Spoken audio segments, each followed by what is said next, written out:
14 তারিখ আবারও অভিষেক বন্দ্যোপাধ্যায়কে তলব সিআইডির। 14 তারিখ অর্থাৎ রবিবার আবারও ভবানী ভবনে যেতে হবে অভিষেক বন্দ্যোপাধ্যায়কে। 14 তারিখ ফের অভিষেককে তলব সিআইডির সই জালিয়াতি মামলায়। কথা বলবো, রনয় রয়েছে আমাদের সঙ্গে। রনয়, দেখো পায়েল, এর আগে তিনবার নোটিশ দেওয়া হয়েছিল অভিষেক বন্দ্যোপাধ্যায়কে, তিনি বরাবরই হাজিরা এড়ান। এরপর কলকাতা হাইকোর্টের নির্দেশে আজকে বাধ্য হন তিনি ভবানী ভবনে যেতে। কিন্তু যেমনটা আমরা ভবানী ভবন সূত্রে জানতে পারছি যে হাজিরা দেওয়ার পরেও তাকে সই জাল কাণ্ডে যে সমস্ত প্রশ্ন করা হয় সেই সমস্ত প্রশ্নের বেশিরভাগ উত্তর তিনি এড়িয়ে গিয়েছেন। অর্থাৎ তদন্তকারী কর্তারা তার উত্তরে কিন্তু খুশি নন, এমনটাই কিন্তু আমরা ভবানী ভবন সূত্রে জানতে পারছি। আরও জানা গেছে যে আগামী 14 তারিখ আবারও তাকে ডাকা হয়েছে, হাজিরা দিতে বলা হয়েছে সেক্ষেত্রে, অর্থাৎ এই সই জাল কাণ্ডে। কারণ তুমি জানো যে এই সই জাল কাণ্ডে যে সমস্ত তৃণমূলের যে বিধায়কদের নাম উঠে আসে যারা অভিযোগ করেন, সেই সূত্রেই কিন্তু এই তদন্ত শুরু করে সিআইডি। এবং সেখানে তুমি জানো যে এর আগেও যখন ভবানী ভবনের তরফে, সিআইডির তরফে যখন অভিষেক বন্দ্যোপাধ্যায়ের বাড়িতে নোটিশ সার্ভ করা হয়, নোটিশ দিয়ে আসা হয়, তারপরেও তিনি কিন্তু হাজিরা দেননি। এরপর কলকাতা হাইকোর্টের নির্দেশে তিনি বাধ্য হন আজকে একেবারে হাজিরা দিতে। কিন্তু যেমনটা আমরা ভবানী ভবন সূত্রে জানতে পারছি, যে সমস্ত প্রশ্ন তদন্তকারী কর্তারা অভিষেক বন্দ্যোপাধ্যায়কে করেন, বেশিরভাগ প্রশ্নের উত্তর তিনি এড়িয়ে গিয়েছেন, অর্থাৎ সঠিক উত্তর তিনি দেননি, এমনটাই কিন্তু আমরা তদন্তে সহযোগিতা করছেন না অভিষেক বন্দ্যোপাধ্যায়। রনয়, বড় আপডেট দিচ্ছ, তদন্তে সহযোগিতা করছেন না অভিষেক বন্দ্যোপাধ্যায়। সিআইডির করা বেশিরভাগ প্রশ্নই এড়িয়ে গিয়েছেন আজ অভিষেক বন্দ্যোপাধ্যায়। রনয়, বলো।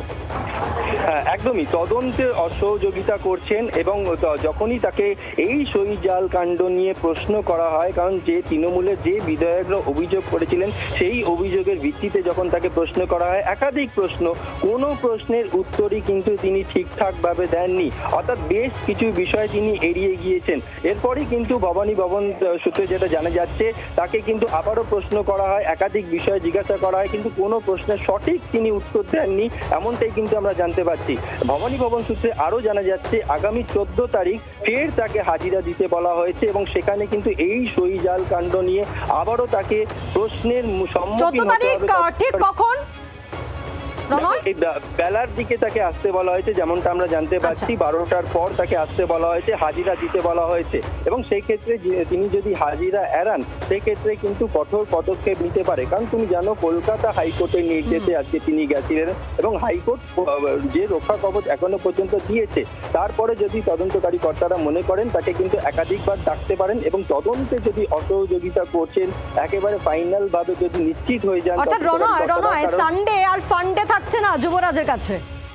একদমই পায়েল, একদমই। কারণ তুমি জানো এই অভিষেক বন্দ্যোপাধ্যায় এর আগে যেভাবে চড়া সুরে একেবারে কথা বলতেন, বা কেন্দ্রীয় তদন্তকারী সংস্থাও যখন তাকে ডাকতো বা বেরিয়ে তিনি যে হুঙ্কার দিতেন বিজেপি নেতাদের নামে বা কেন্দ্রীয় এজেন্সির নামে, সেক্ষেত্রে দেখা গেল সেই হুঙ্কার প্রায় উধাও, একেবারে তার মুখ একেবারে বন্ধ হয়ে গিয়েছে, কোনো প্রশ্নের তিনি উত্তর দিতে চাননি। অনেকেই হয়তো ভেবেছিলেন যে আজকে ভবানী ভবন থেকে বেরিয়ে কিন্তু তিনি উত্তর দেবেন, কিন্তু কোনো রকমে গাড়িতে উঠে সেখান থেকে পালানোর চেষ্টা করেন, বলা যায় এক প্রকার। কোনো রকমে তিনি কালীঘাটের বাড়িতে গিয়ে উঠে পড়েন।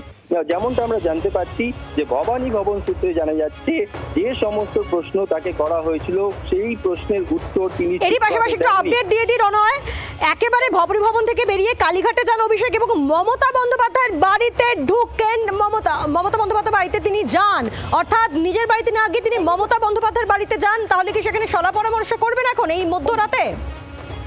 দেখো, এটা কিন্তু স্বাভাবিক, একেবারে তদন্তকারী কর্তাদের হাত থেকে বেরিয়ে, অর্থাৎ ভবানী ভবন থেকে বেরিয়ে যখন তিনি মমতা বন্দ্যোপাধ্যায়ের বাড়িতে গিয়েছেন, এটা স্বাভাবিক যে কি প্রশ্ন করা হলো, তাকে কি জিজ্ঞাসা করা হলো, কারা ছিল, সেই সমস্ত বিষয় কিন্তু মমতা বন্দ্যোপাধ্যায় জানার চেষ্টা করবেন। তুমি জানো এর আগেও আমরা দেখেছিলাম যে অভিষেক বন্দ্যোপাধ্যায়কে যখন কেন্দ্রীয় তদন্তকারী সংস্থা জিজ্ঞাসাবাদ করতো বা তার বাড়িতে যেত, মমতা বন্দ্যোপাধ্যায় কিন্তু সেখানে চলে আসতেন। পিসি ভাইপো এখন সলা পরামর্শ করছেন যে কি করণীয় আর কি করণীয় নয়। একদমই পায়েল, একদমই। অতীতেও আমরা তাই দেখেছি এবং আজকেও কিন্তু সেই চিত্রই ধরা পড়লো জি24 ঘন্টার ক্যামেরায়। একেবারে ভবানী ভবন থেকে বেরিয়ে সোজা কালীঘাটে মমতা বন্দ্যোপাধ্যায়ের বাড়িতে তিনি গিয়ে উঠলেন এবং যেমনটা আমরা জানতে পারছি যে এই আজকের ঘটনা সম্পর্কে অর্থাৎ ভবানী ভবনে কি হলো, কি প্রশ্ন তাকে করা হলো, কি বা উত্তর অভিষেক বন্দ্যোপাধ্যায় দিয়েছেন তদন্তকারী কর্তাদের, সেই বিষয়ে কিন্তু তিনি মমতা বন্দ্যোপাধ্যায়কে জানাবেন, এমনটাই কিন্তু আমরা জানতে পারছি। পায়েল, তুমি জানো এর আগে যখন কেন্দ্রীয় তদন্তকারী সংস্থা অভিষেক বন্দ্যোপাধ্যায়ের বাড়িতে আসতো সার্চ করতে বা তাকে নোটিশ দিতে বা তাকে জিজ্ঞাসাবাদের জন্য যখন তিনি যেতেন হাজিরা দিতে, মমতা বন্দ্যোপাধ্যায়কে দেখা গিয়েছে যে অভিষেক বন্দ্যোপাধ্যায়ের বাড়িতে কখনো চলে গেছেন, কখনো তার অভিষেক বন্দ্যোপাধ্যায়ের মেয়েকে নিয়ে তিনি নবান্নে চলে এসেছেন। এই ছবিও কিন্তু আমরা দেখেছি। আজকেও কিন্তু সেই একই চিত্র দেখা গেল, অর্থাৎ অভিষেক বন্দ্যোপাধ্যায় ভবানী ভবন থেকে বেরিয়ে সোজা চলে গেলেন মমতা বন্দ্যোপাধ্যায়ের বাড়িতে। অর্থাৎ এর আগেও যে সমস্ত প্রশ্নের উত্তর তিনি দিয়েছিলেন কেন্দ্রীয় তদন্তকারী সংস্থাকে বা যা বলেছিলেন সেই বিষয়ে যেরকম মমতা বন্দ্যোপাধ্যায়কে ব্রিফ করেছিলেন বা জানিয়েছিলেন, আজকেও কিন্তু সেই জিনিসই কিন্তু মমতা বন্দ্যোপাধ্যায়কে জানাচ্ছেন, এমনটাই কিন্তু আমরা সূত্র মারফত জানতে পারছি। পায়েল, অভিষেক বন্দ্যোপাধ্যায় তাকে 14 তারিখ অর্থাৎ রবিবার দুপুর 12টার পর আবারও সিআইডির মুখোমুখি হতে হবে, ভবানী ভবনে যেতে হবে, এমনটাই সূত্র মারফত আমরা জানতে পারছি। এবং আজ একাধিক প্রশ্ন এড়িয়ে যান অভিষেক বন্দ্যোপাধ্যায়, অর্থাৎ তদন্তে জিজ্ঞাসাবাদে, ম্যারাথন জিজ্ঞাসাবাদে চূড়ান্ত সহযোগিতা অভিষেক বন্দ্যোপাধ্যায়, এমনটাই সিআইডির সূত্র মারফত আমরা জানতে পারছি। এই যে 5.5 ঘন্টা ধরে ম্যারাথন জিজ্ঞাসাবাদের মুখোমুখি হলেন অভিষেক, সেখানে একাধিক প্রশ্নের উত্তর তিনি এড়িয়ে গিয়েছেন, তিনি উত্তর দেননি। চূড়ান্ত সহযোগিতা অভিষেকের সিআইডি সূত্রে জানতে পারছি।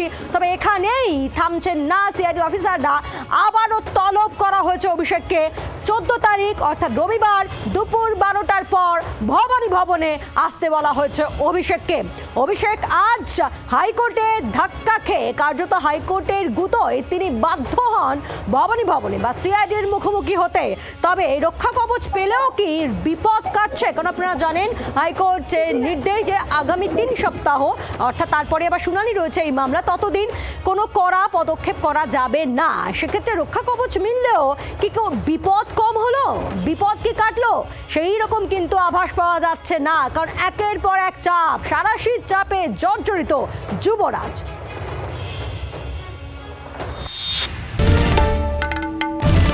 বাংলার আওয়াজ, বাঙালির আবেগ, জি 24 ঘন্টা।